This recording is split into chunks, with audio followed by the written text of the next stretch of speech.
find us. We can hide in the night, but in the morning light, truth will find us.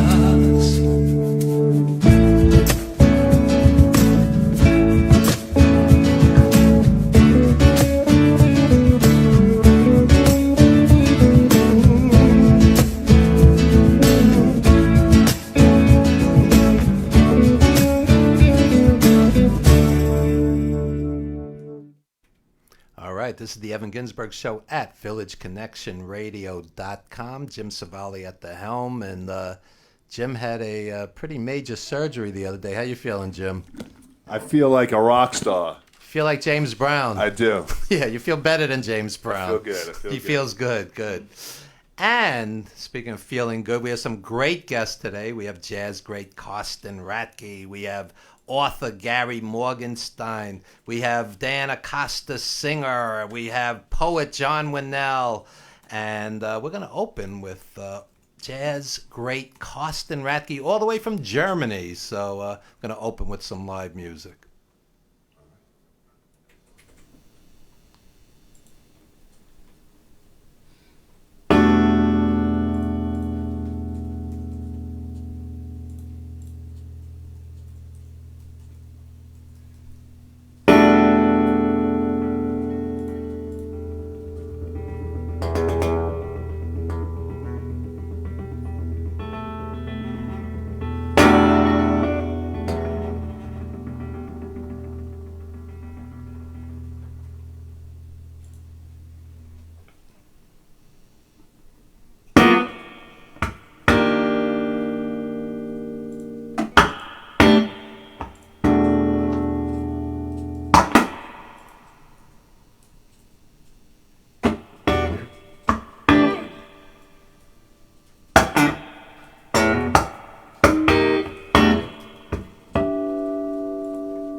All the way from Germany, and we'll be speaking with Carsten later in the show, and Carsten will be joining poet John Winnell in a set at the very end of the show, so stick around for Carsten later in the show, and we will be right back in just a few with the Evan Ginzburg Show at villageconnectionradio.com, where on the previous show, on Pam Roth's show, the Romantics, the legendary rock band, was in studio, so we pretty much cover the gamut from all different genres of music, and Dan Acosta is going to perform for us as well, more of a rock edge to it. So we'll be right back with the Evan Ginzburg Show at villageconnectionradio.com. Jim Savali, engineer and owner, at the helm.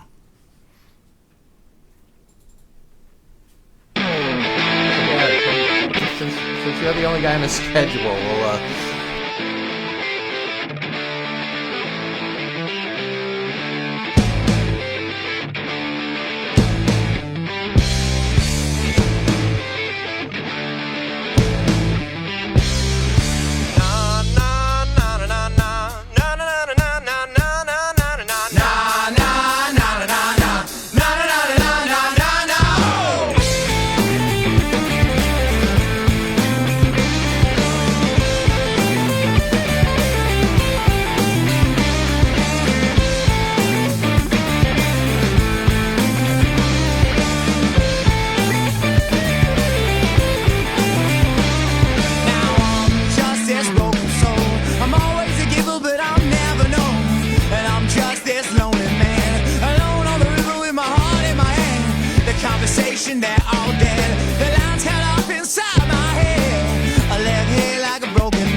stand. Oh, my mind clears. Lord, I shed all of my tears. Oh, now baby, I was just waiting here while you moved on.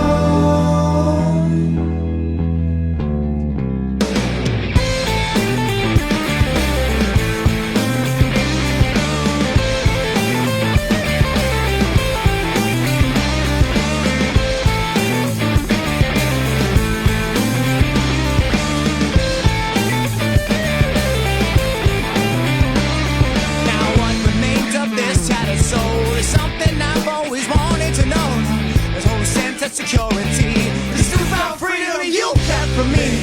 The sound of all your loaded gun, this outbreak war has just begun. The sound of all your loaded gun, this broken man has already won. Oh, my mind clears. Lord, I shed all of my tears. Oh, now baby, I was just waiting. All right, we are back with the Evan Ginzburg Show at villageconnectionradio.com, and we are joined by noted author, journalist, and formerly of Pro Wrestling Illustrated. We'll save the wrestling for a bit later, Gary Morgenstein. How are you, Gary? I'm doing fine. Thanks for having me on, Evan. My pleasure. And A Mound Over Hell is baseball meets sci-fi meets the apocalypse. Tell us a little about A Mound Over Hell. Yes, it's set in the year 2098, after America has lost World War III to Islam. And after I'm long dead. You're long dead, Yeah, yes. okay. Well, let's be hopeful. Yeah, okay. Let's be hopeful. And America's surrounded, and baseball begins its final season ever. So it's a very dystopian world. And America has created a new society post-democracy, post-isms, based Okay. on love. Okay. And what gave you this idea? It's a unique concept. My wife and I were having Sunday breakfast a couple years ago. We were listening to the Beatles, eating everything bagels with a schmear, so maybe it was the everything Okay. bagels. And the idea just popped into my head. Baseball's final season, because I'm a huge baseball fan. I grew up 6 blocks from Yankee Stadium. Oh, okay. And baseball is beginning to fall a little, attendance is down. It's not the most popular. Could it be the $1,250 seats behind home plate? Yeah, Could and it be the- that it's no longer affordable for a family? And the $20 beers. Yeah, the $20 You know, beers. yeah, absolutely. And the $35 parking. Absolutely. Oh, yeah, baseball is just not what it once was, unfortunately. I mean, you can still sit in the outfield with a cheap ticket. Well, you but, can, yeah. But it's just, I think it's too slow in a society which, tweets, which everything is instantaneous. And most science fiction writers don't think that baseball will make the cut into the future. There's almost no baseball science fiction stories. Now, correct out me there. if I'm wrong, but this is 540 pages? Yes, 517 pages. 517 pages. And it's the first book in a series. Wow. So it ends Wow. with to be continued. Yes, so I have a lot to say. So it ends at the 6th game of the World Series. No. I'm There's kidding. not quite, Okay. not quite. But it's a new world. All acts of patriotism are banned. Social media is banned, so we couldn't do this. That might be a good thing. No, Yes, I'm kidding. I'm kidding. well, okay. So the point is that this is a society where the best things are about family, about real relationships. And I hate to disillusion everyone out there, but the 1,000 friends you have on Facebook are really not your friends. So the world wants to lean into It's more real- like 5,000, and maybe 20 of them are friends. Yeah. So I try to create something very different. We go back to a question of individual responsibility. Things like banks, lawyers, psychiatrists, the entertainment Banks industry are aren't banned. your friends either. No, they're gone. No, they're banned under the anti Well, that's a parasite good laws. thing. Yeah. I'm liking the book already. Yes, so it's a lot of Okay. different stuff, and the main characters are almost all diverse, because this is the 22nd century, and I don't like science fiction where all the white guys are still running the world. Hello, look at the demos. It's not how it's going to be. And also, if I create a world where it doesn't matter what you happen to be, gay, straight, black, white, whatever, then the characters must be diverse, so it doesn't matter. And then we have 2 great baseball players from the past come back and bring baseball back to popularity, only for it to become a pawn in a struggle for possible another world war. So it's a little Field of Dreams in there. The old Yeah. players come back. Yeah, kind of. It's like one critic called it 1984 meets Shoeless Joe.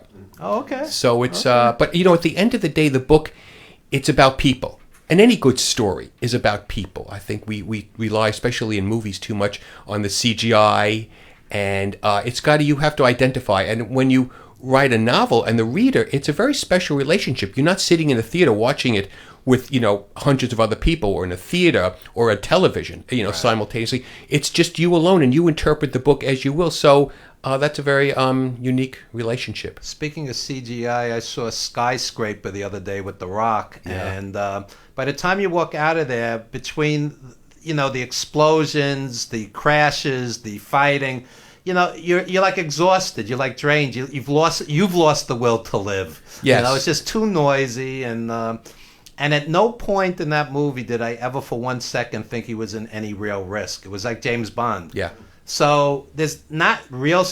A few times I thought maybe his kids or his wife were in danger, but basically it was like a poor man's Die Hard. Well, and because they're afraid, Hollywood is afraid to take chances anymore. That's why they're rebooting everything, and they have yet another installment of a franchise, which Mission Impossible 6 I saw, which was really very good, but it's rare when something like that happens. They think if you blow up enough buildings, people will be entertained. But yeah, you would think after 9/11 you wouldn't be that big on blowing up buildings, but that's what you see in movies. Yes. They are remaking West Side Story. Should I put a gun to my head now? No, please. They are. Real. I mean, but it's got to be politically incorrect. See, that's also the thing. You have to be able to call people names and show the hatred in West Side Story. Are they going to be allowed to do that? I don't think we can do that anymore. They're also remaking Enter the Dragon, like they're ever going to find somebody as dynamic as Bruce Lee. It doesn't even make sense. I'm buying an Uzi when they remake Casablanca. Yeah. They should. While they're at it, they should remake Sgt. Pepper and What's Going On. And, I'm kidding. I'm kidding. Well, they've run out of ideas. Supreme, right, Costin? Yeah. Let's remake A Love Supreme. Yes. Anyway, you were also a newspaper journalist, and I'm sure over the years journalism has changed, because now you get these little snippets on social media, and that's supposed to be, journalism, as opposed to back in the day you had, serious writers, serious newspaper columnists that you trusted. I mean, you have any kid with a website is a journalist now. I don't see it. Well, first of all, fundamentally, back in the day, you had to have two sources to run a story. Now it doesn't matter. Now, if the journalist's opinion is such, they run the story as news. And that's not journalism anymore. And I think once a society loses the ability to believe what the press says, and this is right or left, right. This is not a partisan perspective. Once we lose the ability to believe, the game is over. And that's easily manipulated. And we have a president who's saying the media isn't legit, so it's coming straight from the top. Well, I think in part because I'm a novelist, and so I like to look at both sides of the story, because I'm supposed to do that. Sure. And I'm not supposed to just scream and take a specific point of view. But I think when the media loses its accountability, and all too often the media is being driven by politics, it goes back and forth, and then that's the point. You don't know what to believe anymore. You used to have Walter Cronkite. Oh yeah. I mean, when Walter Cronkite or David Brinkley said something that had the stature. I worked in publicity at ABC News back in the mid '90s, and this was the days of Roone Arledge, the legendary Roone Arledge, who, of course, was before that ABC Sports, and he invented the instant replay, and I worked with Peter Jennings and Diane Sawyer and Barbara Walters and Ted Koppel and David Brinkley and George Will. These were like the giants. But the O.J. Simpson trial ended the reign of real journalism because it was all tabloid, and after a while, it was only about the ratings. Well, besides that, if you watch, for example, Fox News and other stations, it's about looks. They're like the Stepford Wives. They all look like models. Yes. I mean, I'm looking at some 25-year-old who looks like a model. That's not Walter Cronkite to me. I mean, I'm sorry. And it's all yelling. I mean, no matter what network news you turn on, it's not about learning anything. It's all about who's going to yell and they have their point of view. And after a while, you have to be able to form your own opinions. And I think what's happening in our world is that you're not allowed to explain something without being accused of embracing it. Exactly. And that's really scary. Yeah. Because if we don't understand why something happens. As horrible as it is, as much as we loathe it, then we don't have the capacity to learn. And I think that's in the age of social media, where everyone tweets and everyone posts on Facebook and Instagrams, and Everybody has a forum. everyone. It's like it's like the great, in a way, it's a wonderful notion about the town hall, and everyone has a voice, but it's completely out of control anymore. And the other side of it, as you've worked in the wrestling world, it's almost like everybody's perceived as a good guy or a bad guy. Yes. I mean, people are complicated. Yes. Any president's going to do good and bad things. Absolutely. And you kind of have to see the middle ground somewhere. Yes. And so every president to one side is the best president ever, and to the other side is the worst president ever. No, it doesn't work like that. No, and when you write novels, you have to have gray. Even the people who are not doing things that, sometimes the characters would do things that I don't personally agree with, but that's their character. And I have to at least show it and make them flawed. And we're all, except you and I, probably the last two unflawed people That's around, right. but everyone else is... Jim Savali's flawless. all right, He there's puts up with a lot. three of here. us, and our other Yeah. guest. All right, fine. So there's six of us who are not flawed, but you have to accept the fact that there is good and bad in everyone. And since we're so polarized, I don't know how I don't even see how we walk back from that anymore, because it's only getting worse and worse. Absolutely, and it's almost like we're pitted against each other. I hear such generalities. Look, I'm liberal, as Jim Savali knows, and one of my closest friends is Republican, and he voted for Trump, and his wife is black. He's going to be on the show next week. Chris Michaels, a wrestler, pro wrestler. He Yes. worked in WWE and ECW. And so please don't say all Republicans are racist. Don't make generalities like that. It's absurd. It's absolutely absurd. And I'm saying this as a liberal. And, and then you'll get the generalities about liberals. Oh, they're all weak and all, it's like, stop. These are your friends, your neighbors, your coworkers, your family. Don't pigeonhole them with these absurd generalities. Well, I think what's also happening in America is that we're losing the sense of what it is to be an American, and that always gets redefined. And this is not about immigrants or anything, because wave after wave of immigrants. I mean, my people started coming in the 1890s, fleeing the pogroms in Russia, and I know everyone in this room has some story. My grandmother and grandfather would talk about the pogroms to me when I was a kid. Right. So Yeah, we know what absolutely. it's like, and America has always been the shining city on the hill, and we take in more immigrants than the rest of the world combined. So it's always being redefined. But at core, there's something about being an American, and we don't have the things we agree on anymore. And that's really scary. Once you lack things in common, it's like a relationship. Once you don't have things shared, it begins fraying. And you see some of the polls, especially among the young, among the millennials from the 20s to early 30s, who don't believe in free speech. Yeah, it's Now, scary. I have comedians who are scared to play colleges. Yes. They'll whip out the cell phones. Now you're public enemy number one over a joke. Yes. Well, so how do you have a society go forward where you're not allowed to speak what you want? And the people, whoever is imposing this, must realize that it could flip back on them just as easily. There's like a comedy police out there now. Yes. They'll pull up a joke from 2006, and now the guy's demonized. That's right. And he's like, I was a goofy kid back then. I said something stupid. Right. I've changed. Yes. You know what I'm saying? Well, maybe we need to go back to the days of comedians like Alan King and Myron Cohn, where they actually told stories. I mean, Jerry Seinfeld is like that, and I really respect him. Or Billy Crystal. I mean, people who would do stand-up, who make jokes just about the human situation, and not because they're political, or they do drugs, or they have sex, or they drink, or that's kind of tiresome after a while. You want to know something?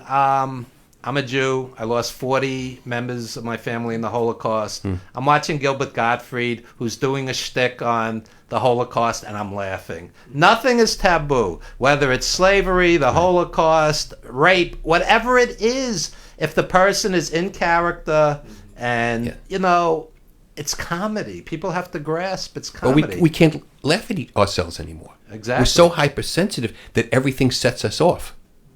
Yeah. And the thing that comedians tell me, though, is you can't do a 9/11 joke on 9/12. You have to have timing. You have to know your Yes. audience. Yes. Yeah, absolutely. Absolutely. So please plug your book, plug anything you want to plug, and in the next segment we'll talk some wrestling with Dan Acosta. Well, my book, Amount Over Hell, is available Amazon.com, Barnes & Noble, or any local bookstores, and it's getting really good attention, and it's a unique story, and I hope you go buy it, or else Evan's going to knock on your door. That's right. And spell your last name. It's Morgenstein, and I'm at Writer Gary on Twitter. Okay, great. And Gary's going to remain with us, and Dan Acosta is going to join us in the next segment, and we're going to talk some wrestling, Great. since you Love used it. to be an editor at Pro Wrestling That's Illustrated. right. Love it. Yes. All right. So, Dan, come join us, and you want to take a little break, Jim?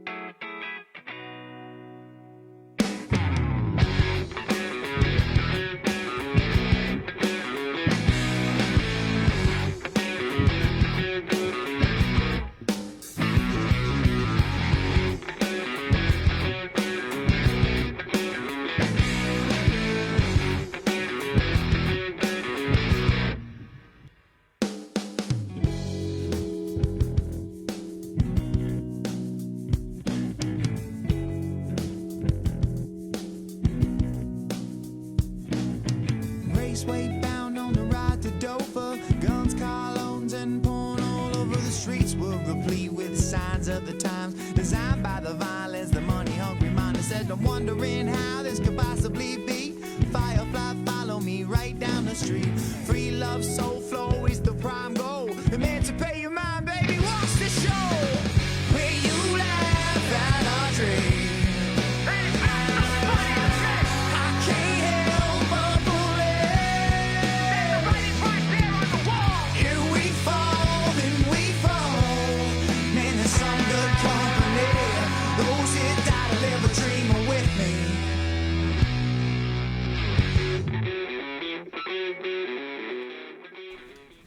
All right, we are back with the Evan Ginzburg Show at Village Connection Radio, and our longtime friend Dan Acosta has joined us. He's a musician. He's a reality show star. Fat Guys in the Woods, is that it? Yep, Fat Guys in the Woods. Yeah, and a couple of others, right? Yeah, 6 episodes of Ink Masters, Orange is the New Black, Blue Bloods. Got I my love hands on a Orange little is bit the of New everything. Black. Very cool. Yeah. So keep them busy. Blue Bloods, that's a quality show. Yeah. Yeah, actually, Jay Lover. Jay Lover. At TW, he got me in on that for a couple episodes. Yeah, Jay Love is a good guy. Yeah, absolutely. He's a regular on that show. That's right. That's right. And you're also a pro wrestler, and you're making a comeback of sorts. Tell us about that. Yeah, actually, I just got booked at Victory Pro Wrestling, VPW, over in Center Reach for I August 18th. heard Donnie Bon Jovi left, right? Yes. And now who's running it? It's a girl named Tina that's running it now, which Okay. I actually used to work with her with Gino Caruso at ECPW. Right. So yeah, it's good to reconnect with her too, because I haven't seen her in years. But she's running everything over there now, doing a great job. They're still doing really well. Tell her to send some of the wrestlers down. We always have wrestlers on the show. Absolutely. So she pulled me in to do the Battle Royal. Awesome. So yeah. So how's it feel? So you've lost an awful lot of weight. How's it feel to Yeah. be in good shape? Let me And tell you, I feel like a brand new person. So Wow. I had a gastric sleeve in November, down 130 pounds now. So I feel like an absolutely brand when new you person. walked in the door, if it wasn't for the tattoos and the beard, I wouldn't have recognized you. No, seriously. Well, that's the I thing, looked I'm at you trying to- twice. I'm going Yeah. incognito, and I figure since I've had a good career already, now it's time to start over so no one knows me. All right. All right. Give it a second shot. And what else you have going on besides the wrestling? CD's finally done, so we have a new CD. We're just trying to set up distribution and everything right now, so we're getting there with that. And just doing the usual. Got some charity gigs coming up. You have something today, right? Yeah, well, today, my guitar player, I have a new guitar player named Joe Cavallaro. He comes from a band called For the Kill. So him and his original singer are doing an acoustic show today down at Mikey Malone's, I think it's called, in Floral Park. Okay. So I'm going to go down there and support those guys. It's a busy week, so it's like Friday I have a show at Bartini in Babylon for pediatric cancer awareness. Wow. I'm doing that. That's a solo acoustic performance. And then Sunday, the 12th, I'm playing Smithtown Historical Society stroke awareness car show that I do every year. Oh, So you should connect with Renee. Renee does Stroke no, of Luck here. that's how I met her. Oh, Was okay. actually at that car show. All right, Probably about 5 years ago. Wow, So yeah, I met her and everybody she's affiliated with through that car show. wow. So I used So to volunteer on the committee.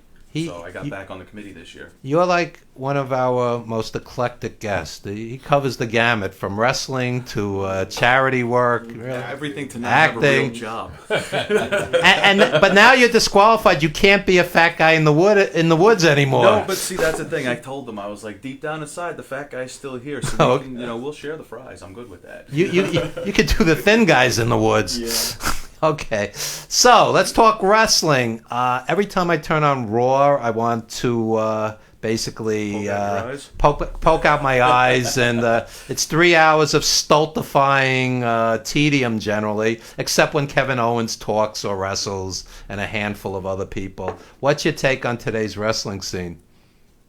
Both of you guys. Well, there's a few that I like, which a lot of people don't agree with me, but I don't care. The Miz, I think, is absolutely great on the microphone now. Great talker, and he's improved in the ring. His wrestling's gotten 100 times better, Yeah, but on the yeah. microphone, phenomenal.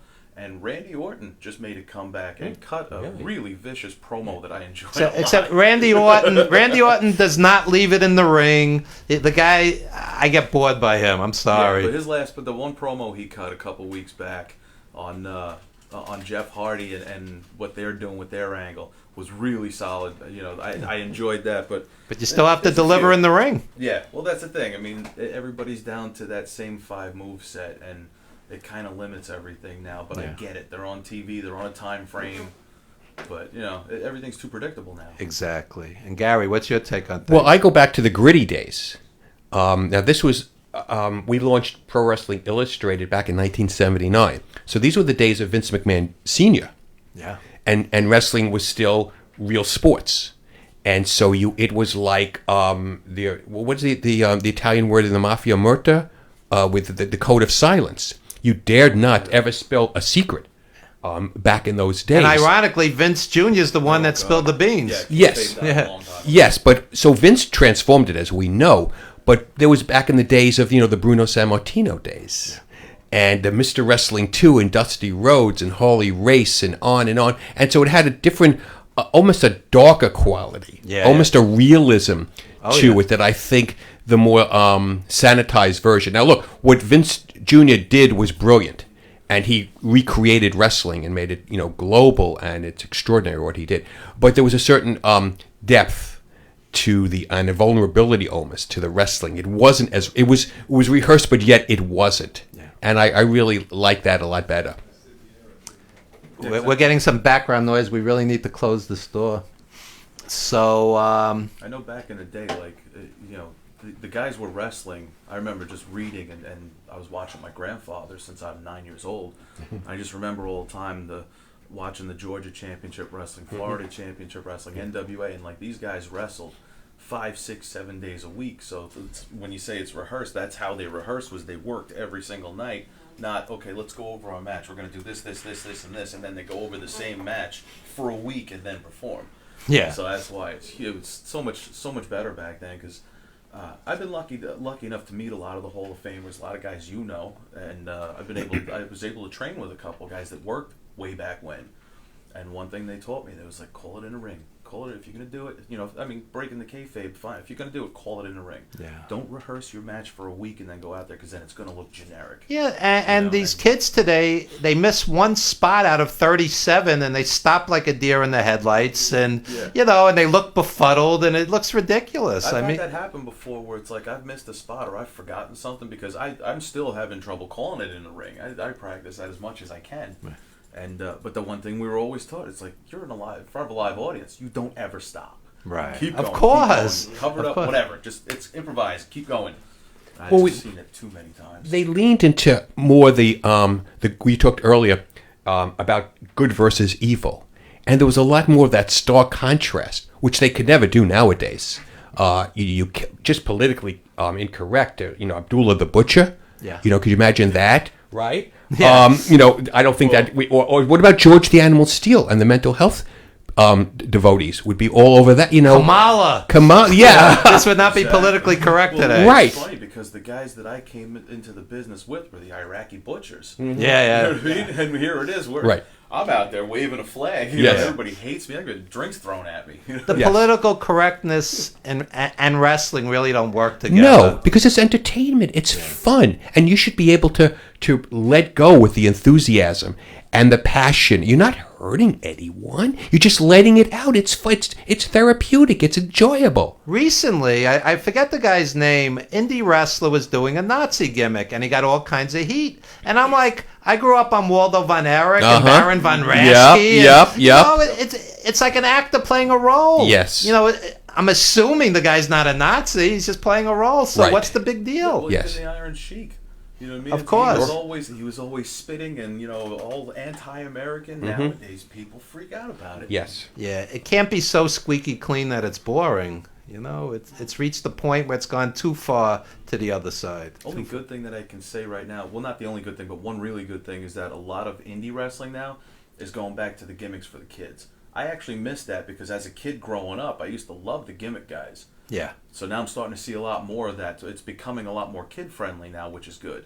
But sometimes it reaches, again, it goes too extreme, like a guy's dressed as a Frankfurter or a hamburger. No, yes, that's much, It's yeah. not that credible. No, You have no. to have some credibility. Yes. You were able to believe these were real people. Yeah. And that's what is critical. It's like it's a story. Yeah. It's like a movie, a TV show, whatever. You have to be able to believe these are the real people that you want to root for. And when you watched a guy like Harley Race, Yeah. you knew this guy could kick your ass. Yes. I mean, this guy was That's legit. right. Oh, yeah. Oh, yeah. absolutely. Yes. That's the thing. You see a lot of the Davy Goliath stuff, but it's like, it's just not believable. Yeah. It's like you got this little tiny, I mean, I've even seen the intergender wrestling where you've got this little tiny, petite, like supermodel looking girl going against a guy that's 3 times my size. Yeah. And she's picking him up and body slamming him, and I'm just like, come on. You know what I mean? You're killing the Yeah. business. Yeah, if you're 90 pounds, you shouldn't be in the ring with somebody 300 pounds. It's a little absurd. Yeah, exactly. It's a little Like, absurd. it worked with Rey Mysterio, but it's like he played to his strong points: speed, agility. Yeah. Outsmarted him. Yeah. Not picking up. He didn't pick up Big Show and try to body slam him. Exactly. Yeah, like Andre the Giant. The gentle giant, but when he would lose it, it would be real. You'd say, oh, no, what has triggered him? I say, you needed that sort of thing. And when a guy like Piper went against Andre, it worked because, Piper was believable, even Yes. though he was much, much smaller. It Yes. still worked. Yes. But you're right. You can't have like Carmella against somebody 300 pounds. It looks ridiculous. Yeah. And I've seen it, unfortunately, too many times, Yeah. especially on the indies. On the indies, yeah. So, Gary, we'd be remiss if we didn't acknowledge Bill Apter, who's Yes. a friend to both of us. Yes, the great Bill Apter, and I worked with Bill, going back to the early days of PWI and Inside Wrestling and The Wrestler. In fact, Bill and I are, along with this young artist and writer, Ian Anselmo, writing a wrestling science fiction graphic novel series. Wow. So Tell it's us about that. Yes, well, it's set in the near future, and America is under a dictatorship, and the only thing And Vince McMahon's running it. yeah, well, there might I'm be, joking. I'm joking. Just the head. Yeah, just the head. Cryogenically frozen. That's no, right. and it's wrestling is the key. Wrestling is the most important part in American society, but wrestling becomes the last thing to save American democracy. Wow. So it's kind of, we really lean into the, in our main character that is a heroine, Mastermind Gina, a woman. So it's, then her daughter will eventually become a hero against, the evil dictator. So it's kind of, it's going to be fun. We're hoping it'll come out next year. And Bill's website's onewrestling.com? Yes. That's right. It's Yes. a great website. And I was the associate producer on 350 Days starring Bret Hart, and Bill was so supportive, and I just want to thank him publicly. That was a good He movie. did. Oh, I thank saw you. that. Appreciate Yes, it. I Thank really you. enjoyed that because it brought me right back to sitting in the living room with my grandfather. Thank Yeah, I can't wait to see it. We Yeah. were just talking before the show about when it's going to be available. Yeah, in the fall, we'll be announcing the Great. distribution. That's wonderful. Right. Yeah. Appreciate the support, guys. People, sometimes people don't realize how many wrestling fans there are. Millions. But you forget about it. It was taboo for a long time. Yes, it was Everybody like ashamed to yes, say they and liked it's not really. A couple months ago, Bill Apter, I did Bill's show, Apter's Alley, and we met up with a couple people from the old PWI days. It's Stu Sachs and Craig Peters, and we posted a picture of us having lunch together somewhere in Pennsylvania. I have no idea where I was, actually, because I'm from Brooklyn. It was like, okay, I'm totally lost, but I'm just eating pizza. And we posted it on Facebook and Twitter, and the avalanche of people saying, well, I remember those magazines, and thank you. And I'm not saying it for the ego. I'm just saying the people that you touch and the number of people who love wrestling and still follow wrestling.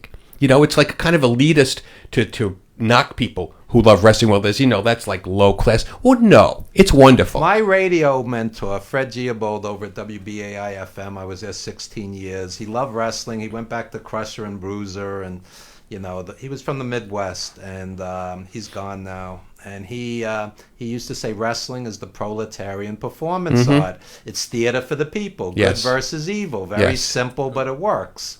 And when you have the right people promoting and the right people in the ring, it works. Yes. And it's an art like anything else when done well, and it's garbage when it's not done well. Yes. And I see both all the time. Yeah. Right, Dan? Unfortunately. Right. So, guys, we must wrap this up, but I just want to thank both of you. And please, if you want to plug anything else, this is your chance. No, I'm just going to hold my book up even though it's radio. That's right. There we go. Well, we are streamed on Well, there you Facebook, go. so, There it is. And since you're doing that, I'll hold up my book, Jim. Yes. This is Apartment 4B, like in Brooklyn, about the turbulent East Flatbush of the 60s and 70s. Cool. A short story collection. And I write in this book about going to wrestling and seeing guys like Nikolai and Johnny Valiant and how, unbelievably they became friends. Jimmy Valiant. But Johnny and Nikolai both gone this year, and it was like a 1-2 punch to me. Dear friends, I mean, people don't realize, like, when you talk about wrestling as a kid, your grandfather, your grandmother, your dad, your mother, whoever took you to the show, and what this means to you after they're gone. Yeah. It's like one of the most beautiful memories of your childhood. Yes. Yeah. Absolutely. That's what I'm saying with the movie. It just brought me right back to laying on his living room floor watching WrestleMania and watching all those guys with my grandfather. Yeah. And never dreaming they would become friends, or you'd be working with them, or you'd be an editor at Pro Wrestling Illustrated, or you'd be in the ring. Yeah. I mean, imagine In the ring that. with some of them. Absolutely, The yeah. biggest honor was when I stepped in the ring with guys I grew up watching on TV. I'm in my apartment the other week, and there on my couch sleeping is Greg Valentine, who was with me for 4 days. It's surreal, because as a kid, these guys are larger than He life. was the Absolutely first wrestling surreal. clinic I ever did was Greg Valentine. Wow. I learned a lot from him. Oh, yeah. Good guy. Good guy. And speaking of wrestling, Monty and the Pharaoh, Thursdays, 8:05 at VillageConnectionRadio.com. All wrestling, whereas we mix a little of everything. And August 23rd, Thursday night, from 7 to 8 p.m., Lanny Poffo will be in studio signing autographs. And later he will be interviewed on the Monty and the Pharaoh show. My buddy Lanny Poffo, who's also a beautiful person and a poet. And speaking of poets, in the next segment, Karsten Ratke, jazz artist, and John Winnell are going to join us on the couch, and we're going to talk arts. And later in the show, Dan Acosta is going to do a set for us. And even later in the show, John Winnell and Karsten are going to combine forces. So this is the eclectic mix, known as the Evan Ginzburg Show, at the ever more eclectic VillageConnectionRadio.com, where we just had the legendary Romantics on the previous show. Really? So That was such a treat. I'm so glad I showed up on time today. tell us about Pam's show real quick, Jim. Well, Pam's show keeps surprising me every week. She keeps bringing on one star after another. And for those who don't know, give the name and the time. And Justice Hour, which is at 10 o'clock a.m. Tough time for singers, but they pull it off. okay, singers love 10 a.m. sets, right? Oh, Right, Dan? yeah. When she told me Absolutely. Romantics, it didn't trigger who they were. And then I started looking up some songs to play for the opening. I was like, holy cow, that's the Romantics. Okay. Yeah. They were huge on MTV in the 80s. Yeah. I mean, those are like classic. Yeah, this wasn't Ruby and the Romantics from the No, 50s. no, It's a no, different no. different act. Unbelievable, though. Right. Anyway, Gary, Dan, thanks so much. And as Thank I said, you. Dan will be with us later in the show. Thanks so much, Thank Gary. you very much. Appreciate Bye-bye. it. We'll be right back. So you guys switch with that. Chat a little.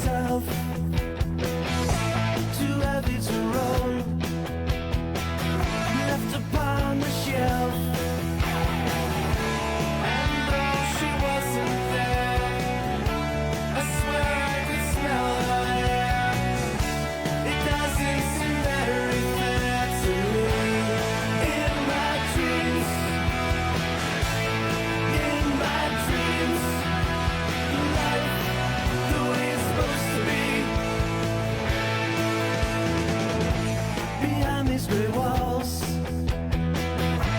I call my home. I can feel you around me lately as I lie alone.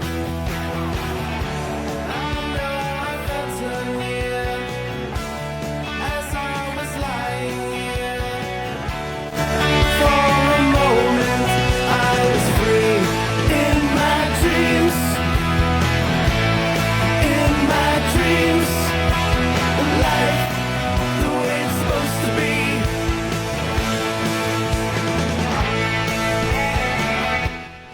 All right, we are back with the Evan Ginzburg Show. The music you just heard was Wisteria Hall featuring Jimmy Farrow from Monty and the Pharaoh, and he's doing an appearance on another one of your shows, right, Jim? Yeah, he's going to be on Chasing Fruit Loops Tuesday night.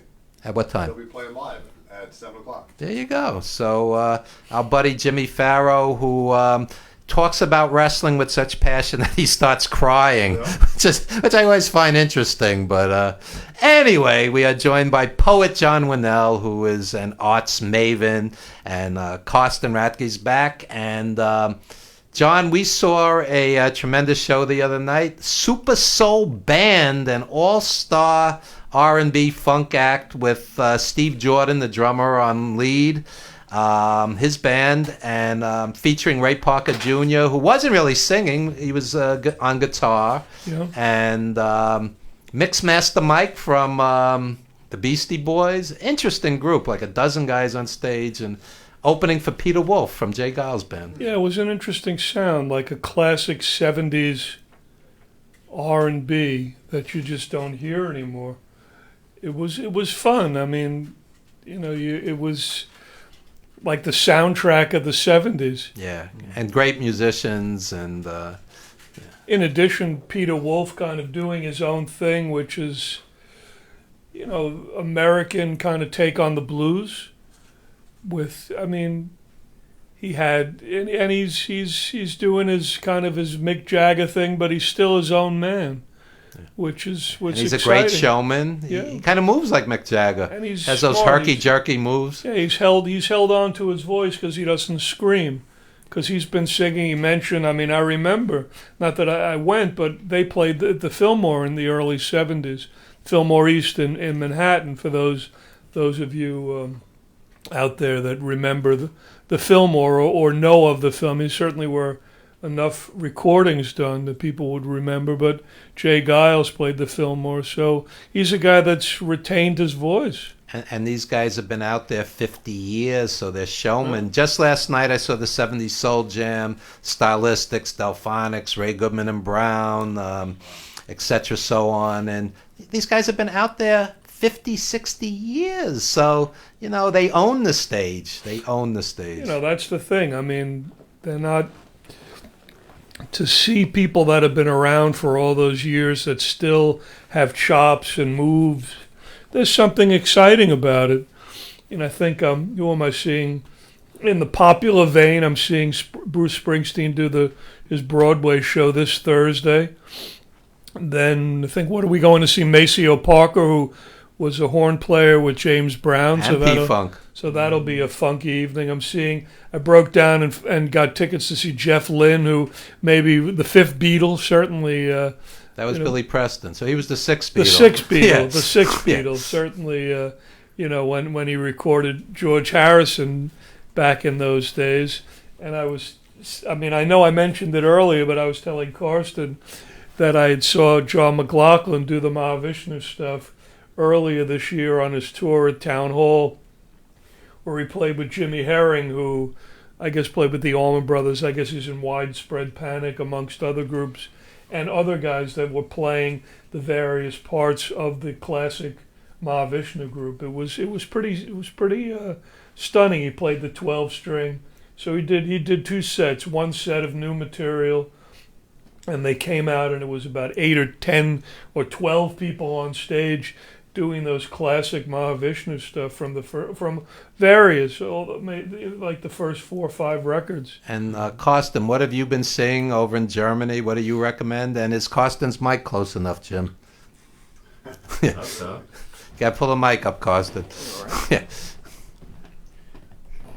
well, you're from Munich, which is more. I mean, there's different cities in Okay. Germany that that could clarify for the for the internet public, right? Munich is a whole different. It's still a medieval. Yeah, Munich is different. Bavaria is different. Right. That's what we claim for. Yeah.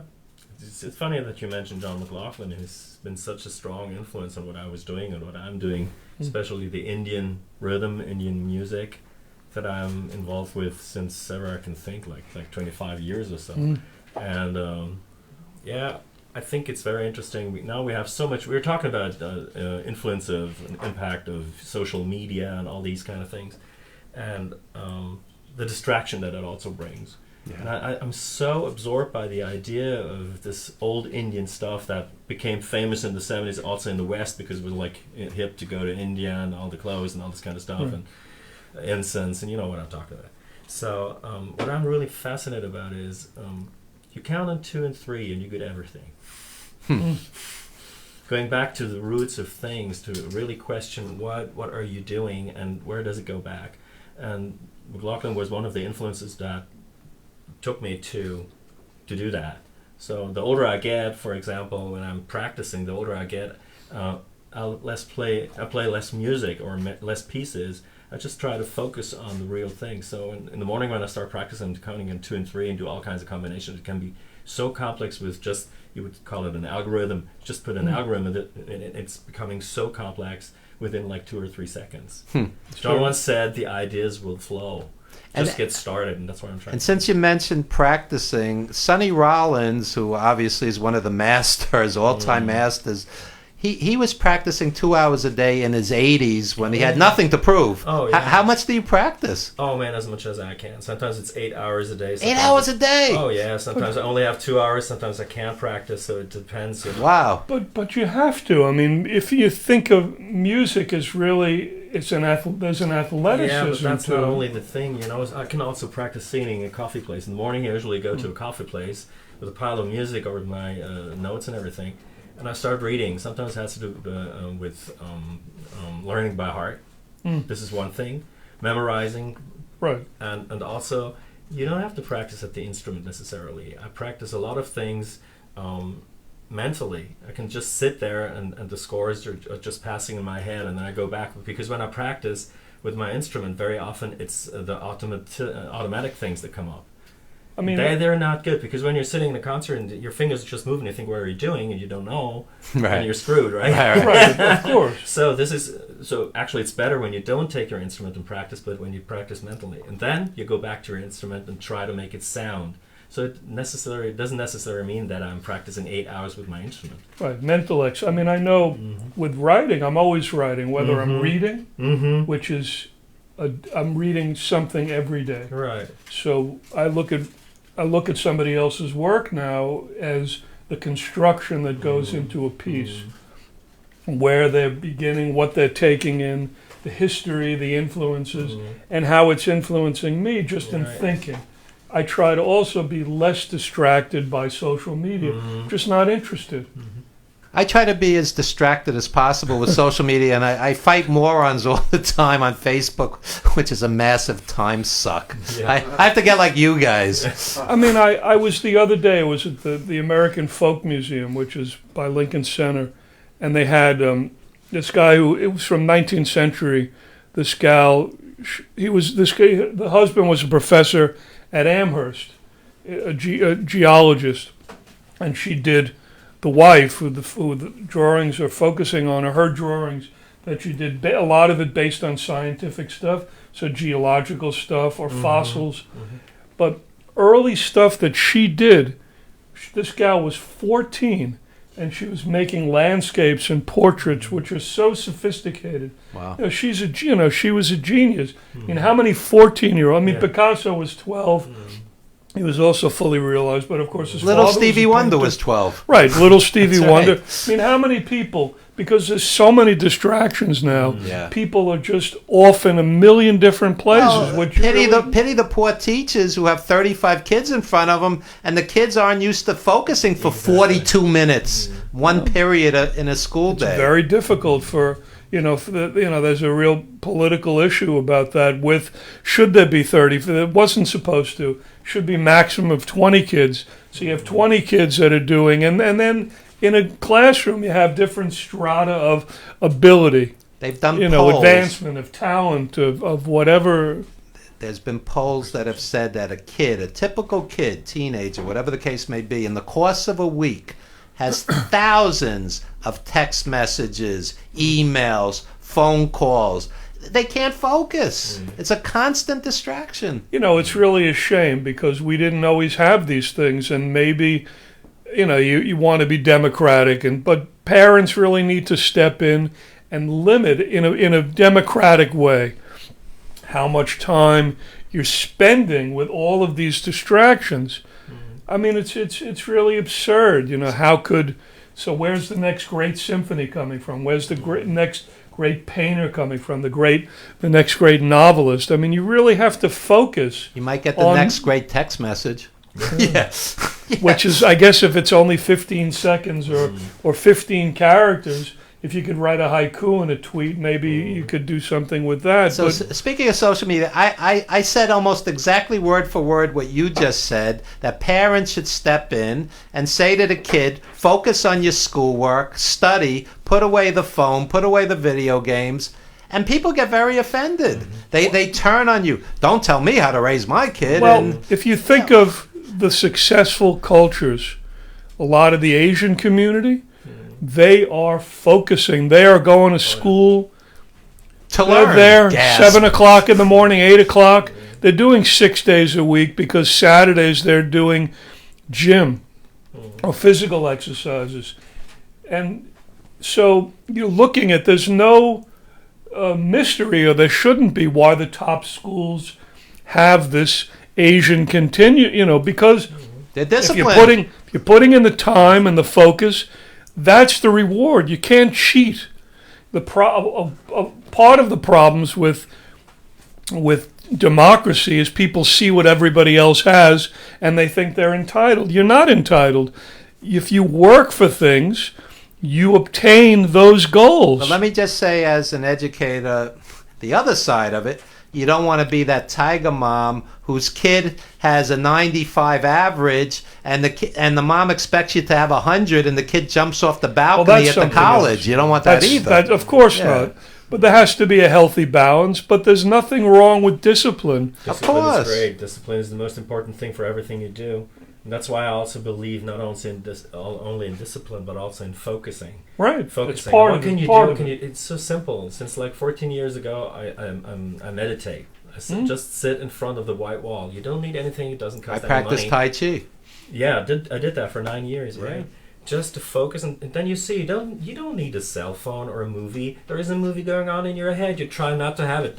Don't think about a red or an orange elephant. Lenny Bernstein once said, try not to think about it. So it's the same thing. So try not to think, and it doesn't happen. Then you have your movies. You don't need that. So you can focus on yourself, and you see, it's like a psychogram, I call it, of yourself. And that's the kind of focus that you need when you play the guitar, when you want to make a poem, or when you make a radio show, whatever you want to do. I think I believe in that discipline. Follow that. Discipline means following. This is all improv. I mean, like music. Exactly. You think of the great creations of, even contemporary, a film. These people that are successful are very, very, very focused. We all know them, and some of it are us, the work that we're producing. Can't have all of these distractions. It's counterproductive. There's nothing wrong with, I could sit in a room, even in total darkness, and just think, and then I'm solving things. I find it very, very exciting. So then I could take that, and all of a sudden something will come, and a poem will come out, which of course I will shape over time. And it must be the same thing with music. Music is shaped. It doesn't just happen unless you're Mozart. But with Mozart, perhaps he's thinking all the time before he's sitting down at the table with the structure of what he wanted to say. The first time I was in the studio with Carl Berger, the famous vibes player, and we were just improvising. We didn't talk much. We didn't plan anything. It was just free improv. We were playing, and there was something like that. It just happened as if it was composed, like Right, practice and everything. yeah. And I said, "Wow, this sounded as if it was composed." And I said, "It was composed before." Wow. So that's Inside of us, it's just the Right. feeling Yeah, that yeah. you have. And when you're focused, moments like that can just happen. But you need to be focused and need to be present at the present time. that's right. That's what makes you alive. Being alive and being a human being, I think, when you're Being right there in the moment. In the right? moment. That's And right. so many people are not in the moment, so you have all this air and stuff floating around that really has no meaning. Yeah. But if that's you're what I'm- in the moment, I'm sorry. That's what I'm trying to tell people. Just try and sit. Don't do anything. Just listen. Listen to what you hear. Yesterday I was sitting in the backyard, my friend's backyard. The birds were singing. I mean, Olivier Messiaen did that. He wrote all this music with all the bird sounds.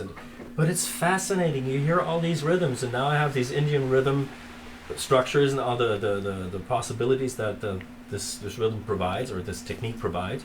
You can put them on top of each other and compose a piece differently than Olivier Messiaen did it. That's it's interesting. The other, I have a piece that I'm going to read later, and I was lying there before dawn, and I have trouble, or I wake up throughout the night, and I heard it was magnificent. So I heard a crow calling outside the window, and then he got a response. So there was a second they were communicating, but how if I wasn't tuned in? Exactly. Right. I wouldn't have heard that, Exactly. and it was basically two birds that were communicating with each other where something was or whatever. Hey, come over here and look for it. Right. So if you're not in the moment, Yeah, that's what they said. right. Yeah. Well, what else would they be doing? Yeah. They'd be finding food. You know, this is pre-dawn, so they're looking. Maybe they were on their cell phones. That's right. Anyway. So, Carsten, update us. You were here last summer. What's happened since? Whoa, yeah. I was working on my Indian rhythm, of course, and it was very interesting. Last summer here, I was composing a concert, basically, and I tried to focus and tried to reduce myself as much as possible. So I was trying to find a solution to play with two other people, like in a trio, and present pieces that are just on two pieces of paper, like for a full concert, and it worked out fine. There you go. So I was just ready for all these questions that we would ask, and I would have to have the response right away, and it worked out fine. So this was what I did in last fall, and I found a really nice name for it. Samai in Hindi is an expression for all kinds of time. Can be a period of time, can be a moment, or anything in time. So I called it reflex : Samai. Wow. So all the reflexes go back to the timing. I didn't compose any lines, any harmonies or anything. Just the rhythmic concept was there, and everybody could play around like free, which is not free, of course, but structured, if you will, structured with all these things that I presented. So this is what I did, and of course my Baroque music that I always do, solo stuff, and I'm also working with a writer in Germany now in the fall too. So this is what I'm doing. Wow. Beautiful. Yeah. And for those who are tuning into the show for the first time, we have our buddy, Blaze Sawullo. He'll be on the show in the fall. And 2 weeks ago, we had Nabate Isles, great jazz player. He was written up in the New York Times this week. And just last week, we had Bill Hallam Mad Perry, Blues Hall of Famer with Shy Perry, and she has a new album out. So this is a forum for artists who may not be seen as often as they should be, but we appreciate the forum that Village Connection Radio provides us, and Jim Absolutely, Savali. Of course, very And much so. speaking of great music, in just a few, Dana Costa will be up with a live set, and then Carsten and John will be combining their talents. But anything you want to plug? Both of you guys. Well, I'm still working on this other piece, while I'm traveling, but maybe when I come back, I really want to reach out and have another book come out. So I'm trying to get representation, and it's not so easy, but I think I have a body of work now that I think has some ballast that I want to get out there. There you go. Carsten? Well, maybe let's stay focused or become focused. Yeah. That's what I want to say. That's right. I'm trying to. And again, my goal is to stop fighting morons on Facebook. So I have to learn from Carsten. Next week, folks, on the show, we have rapper Young Street and wrestlers Nia Kennedy and Chris Michaels. So that'll be an interesting show as well. And we're going to take a brief time out, and when we come back, live set with Dan Acosta, who's lean and mean, the new Dan Acosta. So we'll be back in just a few. Thanks, guys. Thank you. Okay. You're up. Good.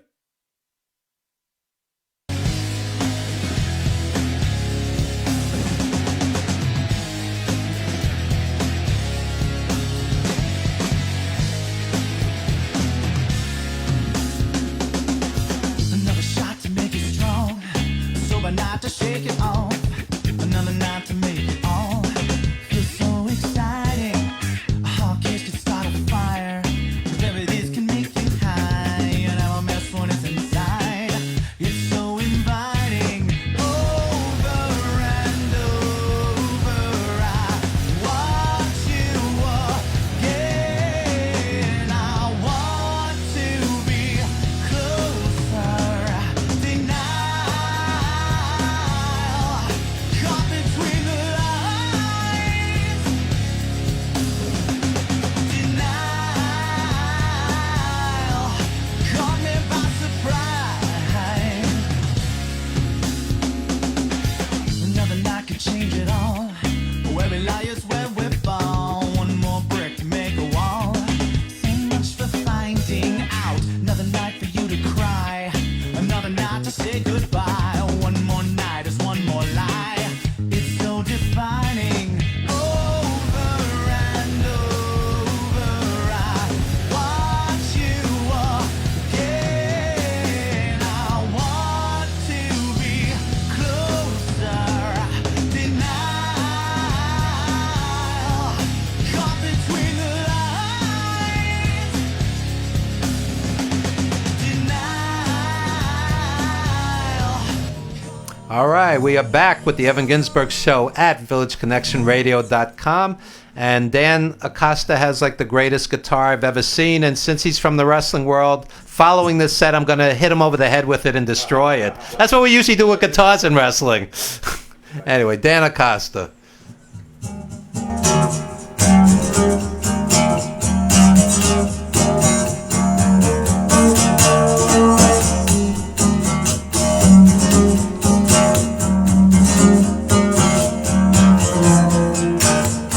Hello, my friend. It's been so long. Times have changed and we moved on. You're miles away on a different scene. You remember how things used to be. Everything has changed, you're all just memories. But growing up out on these streets, we sure learned a lot about who we are. Did you ever think we'd come this far? Lines on our faces tell a story all their own. Somehow we've found our way down this winding road. 'Cause I'm always here if you need someone to lean upon. And I know it gets rough when you got nothing to dream upon. You hit rock bottom, make me wanna give up. This world's crazy, man, I know it gets rough. But I'm always here, I'm just a phone call away. Hate when I drop a pick in the middle like that, right? True professional.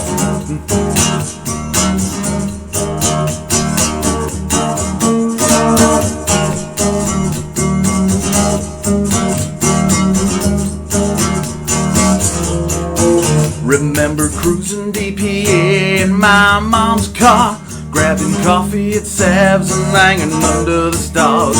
Those nights of great, I wouldn't change them at all. Till my dying day, I'll catch you if you fall. Lines on our faces tell a story of their own.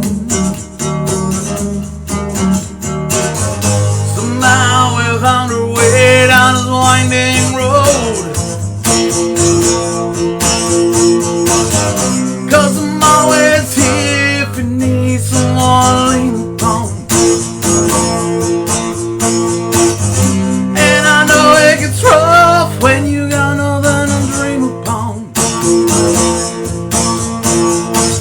You hit rock bottom, man, you wanna give up. This world's crazy, man, I know it gets rough. But I'm always here, I'm just a phone call away. 'Cause I can honestly say that you'll always be on my mind. And I can never walk away from the memories of our lives. Yeah, yeah.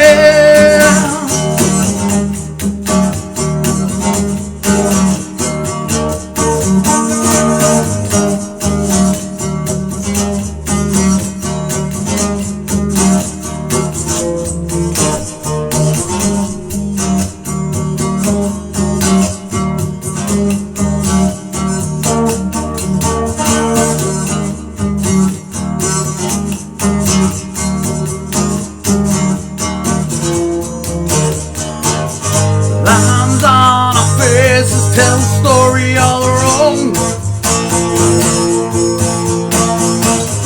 'Cause I'm always here if you need someone to lean upon.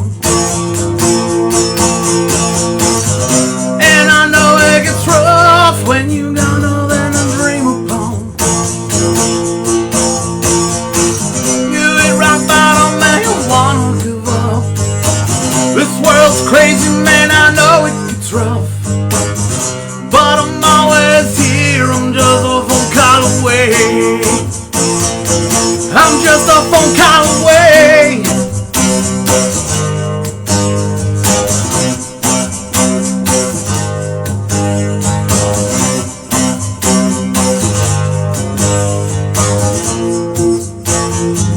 I'm just a phone call away.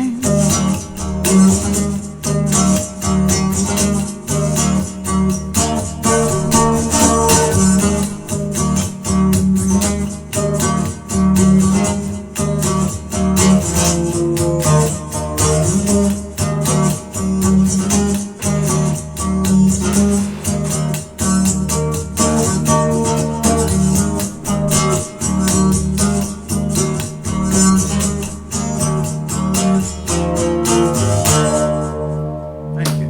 Yeah. This one's called We Tune 'Cause We Care.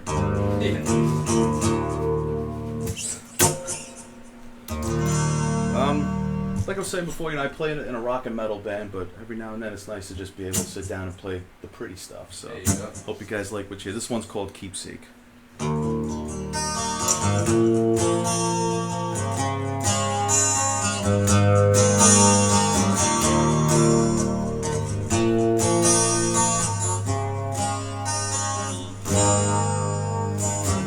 It's cold and lonely in this bed at night. Summer's gone, sunflowers died, and the years they passed me by. I can't believe I was blind. Was it that I wasn't good enough for you? You got your secret, this road was for two. Now my sky's just a different shade of blue. I was such a fool.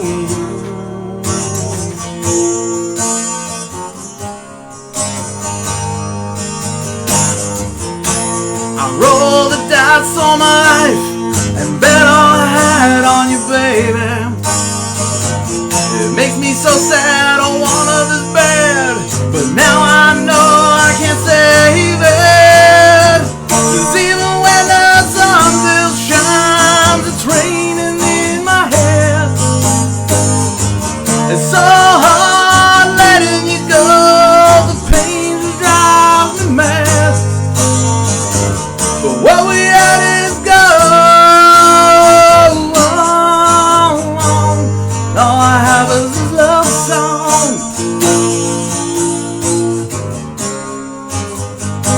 Yes, all I have is this love love song.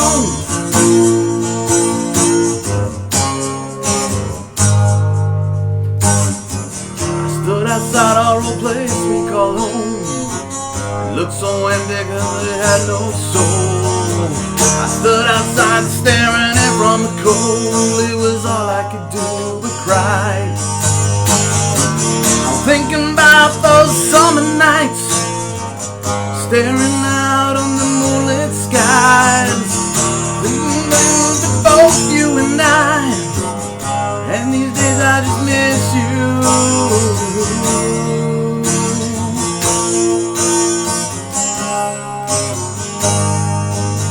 Yes, I miss you.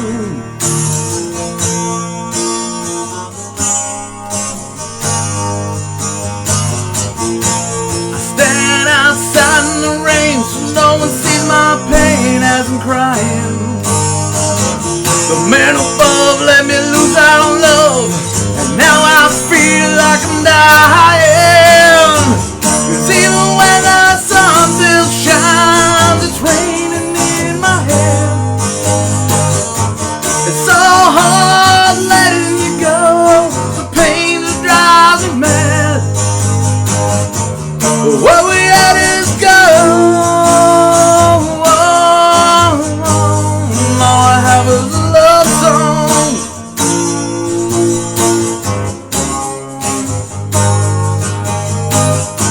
The pain of all is so strong, but I know I can't keep holding on.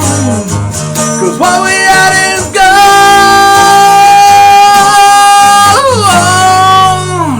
and all I have is a love song. It's all I have is this love song. Yes, all I have is my love song.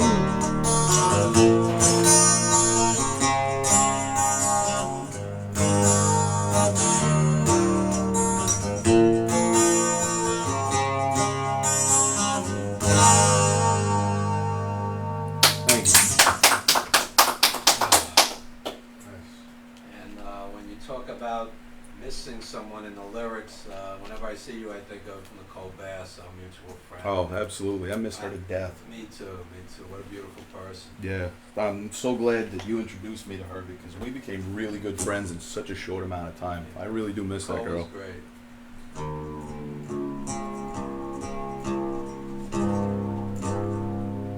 I'm gonna do one more real quick if we have time. Sure.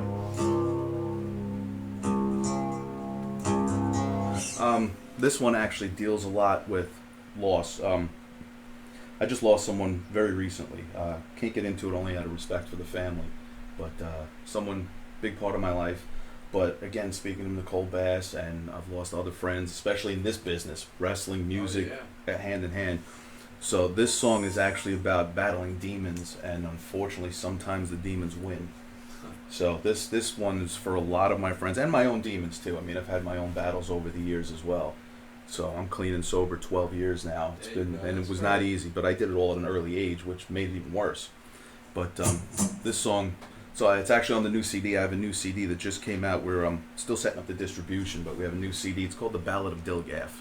I'm not going to drop an F-bomb. I'm behaving myself because every time I come here, I'm dropping them like crazy. No, you have to drop the F-bomb. It goes with the song. Yeah, well, no, I'm not going to play that song, though, because that song's got 15 F-bombs in it. But it's called The Ballad of Dilgaff, and for those of you who don't know, the acronym Dilgaff is Do I Look Like I Give a Fuck? Really? You taught me something. I Yeah, never knew that. that's what Dilgaff stands for, and so the whole story is like the main track of that song is all about everything we were discussing about social media, all the haters, how people have their Facebook balls, but in your face they're like your best friend. Right. But I'm not going to play that one though. That song's like out of control. But this is a song, like I said, it's about mental health. It's about suicide, battling demons, drugs, alcohol. I mean, all of that combined. So this one's called To Hell and Back Again. I kept it all acoustic, just because I wanted it raw and emotional to get across the point of the song. So it's just to let people know they're not alone. You know, everybody battles that. So this one's called To Hell and Back Again.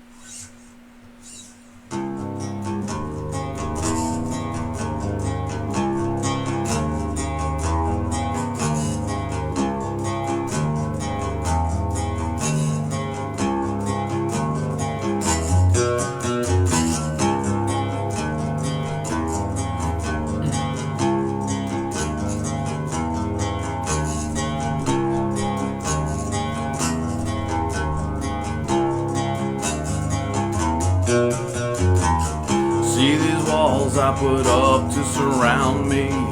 Empty space is all I hold inside. I'm screaming loud, but I can't seem to make a sound. Save me from the reaches of my mind. I'm locked away from the feelings that I have. I cannot show the truth, cannot reveal. Would you think less of me if I just fell apart? Bury it away, I think I'll be okay. Don't break me down, no, don't break me down. Won't let you break me down, I'm taking back control. I'm running on a road to nowhere. Run away from the demons that got me here. Can't you see all the miles on my face? I spent my life running to hell and back again.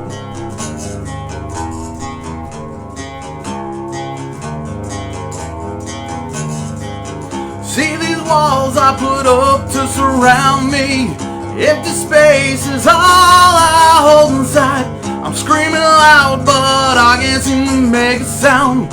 Save me from the reaches of my mind. Don't break me down, no, don't break me down. Won't let you break me down, taking back control. I'm running on a road to nowhere. Run away from the demons that got me here. Can't you see all the miles on my way? Spend my life running to hell and back again.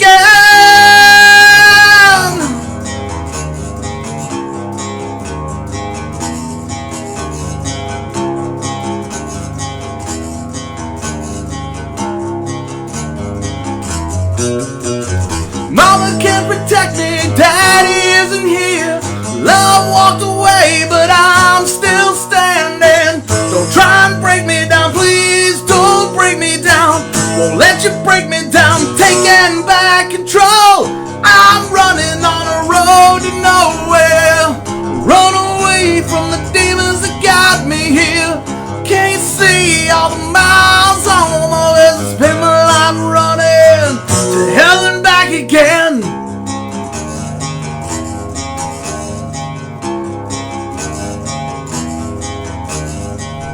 Run away, run away, run away. I run away, run away, run away, run away. I run away. Oh, Anacosta. All right. All right. Renaissance man, actor, wrestler, musician, reality star. What am I missing? Shameless self-promoting media whore. There you go. There you go. Dan Acosta. Thank you so much. awesome, Always a bro. pleasure. Always a No, pleasure. thank you. I appreciate you having me on here. It's been a long time. Yeah, you're always welcome. He lives right up the block from Well, here. you can stop by anytime. I'll put you on any show. Thank Come you. by and talk wrestling one day. I always have wrestlers here. Absolutely. Anyway, when we come back, Karsten Ratke and John Winnell doing a set as well. This is the Eclectic Mix, known as the Evan Ginzburg Show at VillageConnectionRadio.com. We'll be back in 1 second, folks.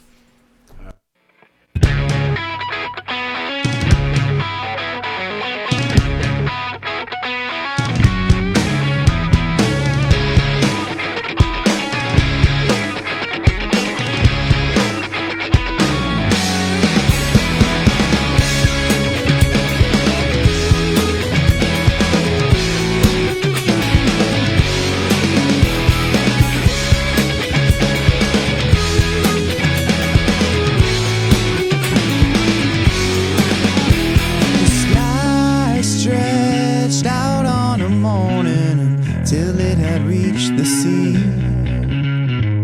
painting an elegant landscape of colors and memory. And I gave a piece of the sun road deep to little love it, so the ones below know it's okay. I'm afloat, it's alright. Sky teaching people what it means to give their hope in. The people find peace within. I turn into a praise and I'm gone.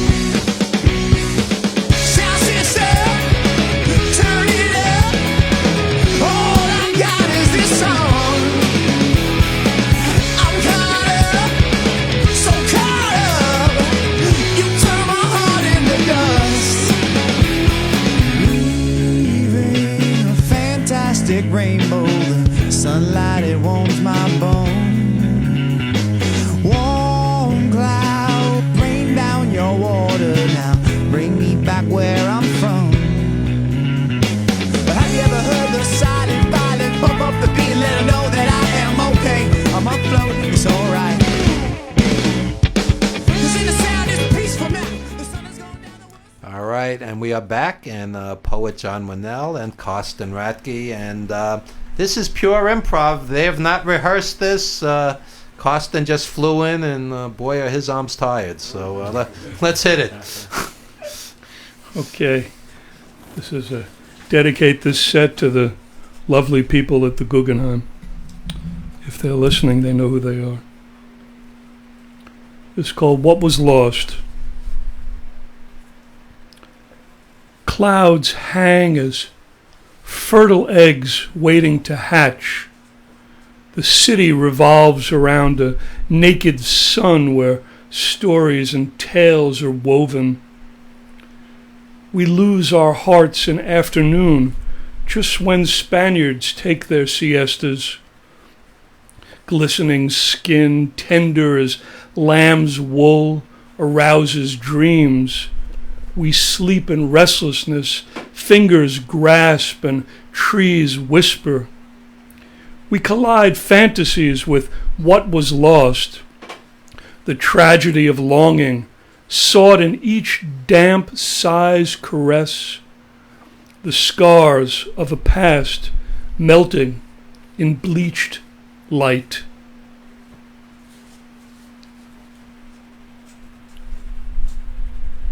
The elephants are dying.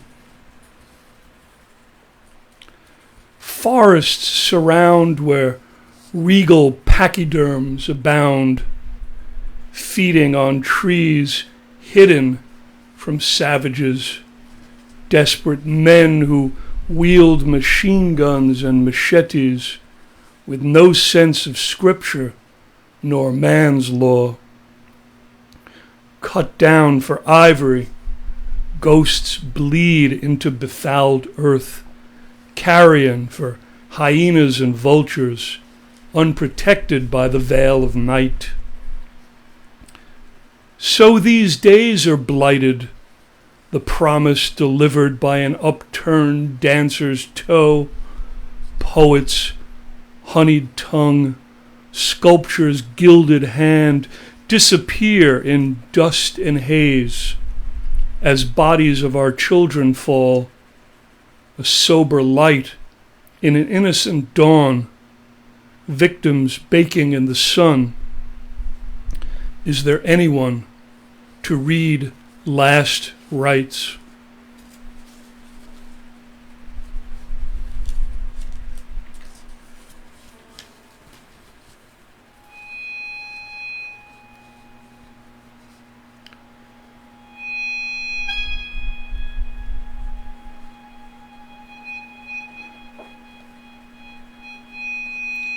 The afterthought of a dream. Expectations keep us afloat, as a raven keeping watch atop a whispering pine. Love lessons for retired junkies and other fun facts. A neon-infused sign, a warning that the universe is expanding. Time is illusory. Yesterdays are as dreams that reveal how to see. The hyena in the Bronx Zoo, now long dead, I tried to approach, hand outstretched to pet the anticipation of warmth upon my fingers, getting pulled away by a doting relative moments before contact still haunts, as does the image of water where I nearly drowned my brother as we quietly swam in a queen's backyard.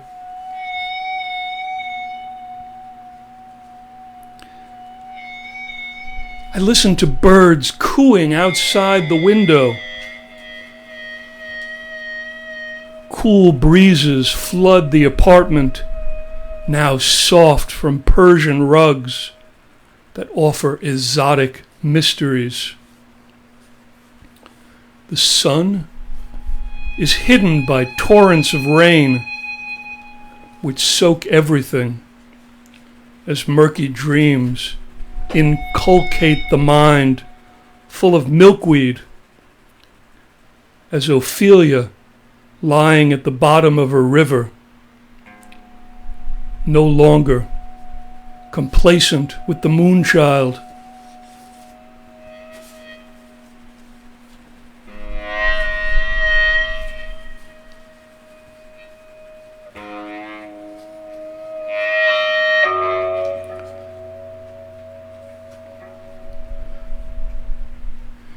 Shaped skin. Fingers press and pull. A modern Prometheus molding clay. Eyes hungry with time. Turmoil's ecstasies are revealed in each pass. The creation burns with stolen fire. Hideous plummets into the stratosphere with raised fist or voice, skins his enemies as earth collapsing in an avalanche, or incendiary volcano spewing liquid embers on the landscape. Is this the punishment placed upon us? We recognize our frailties. Simple bodies made of flesh and bone that easily scar, yet overlook tenderness and gentle caresses. We seem distracted in our dissonance, locked in a whirlpool of loneliness, guided by light and spirit, unaware of wolves scratching in the forest's shadows. In each sacred breath, stretching through electric bodies, awakens synapses from which to feel, grasp the holy that resides, like an ocean's kiss, as dawn breaking upon a jungle.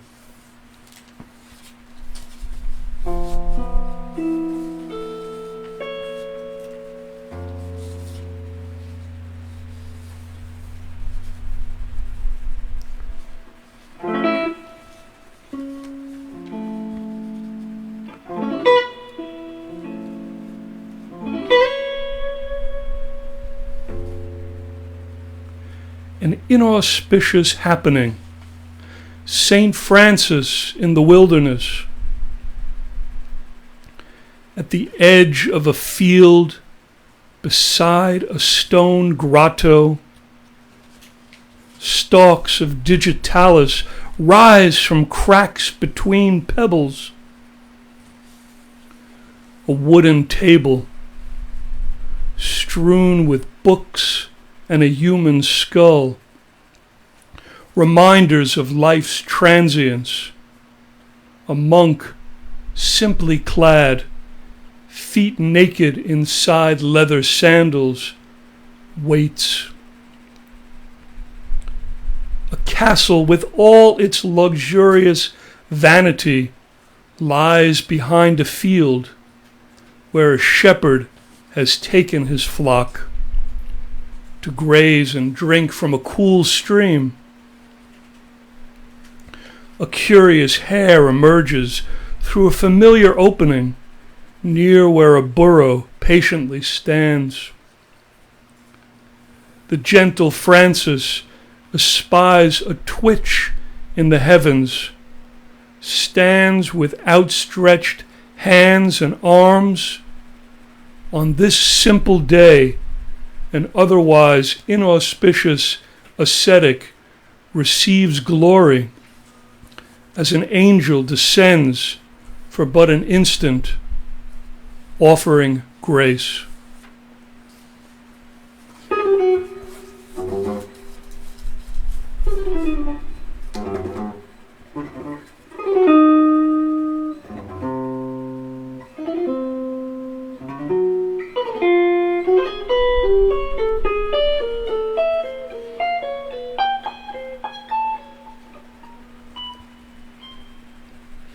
And this is last poem about the Leda and the Swan myth.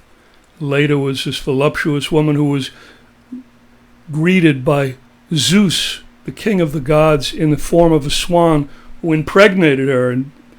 And as a result of that, she gave birth at least to one of several women that were tragic in the history of Greece. One of them, Clytemnestra, who was Agamemnon's wife, who later, with her lover, killed Agamemnon. So I just need to preface that. Leda and the Swan. Tender, vulnerable as a sweetened cherry, moist, red, puckish on the vine. Naked Leda offers innocence. Zeus, coyly hidden, the gentle swan that pecks on her revealed arms.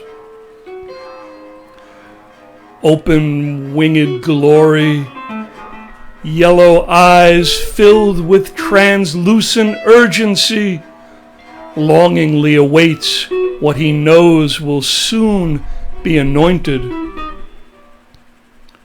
And from that coupling, beauty, immortality, and death, for the gods use mortals at their whimsy, regardless of the consequence. What would we do without our women? Agamemnon?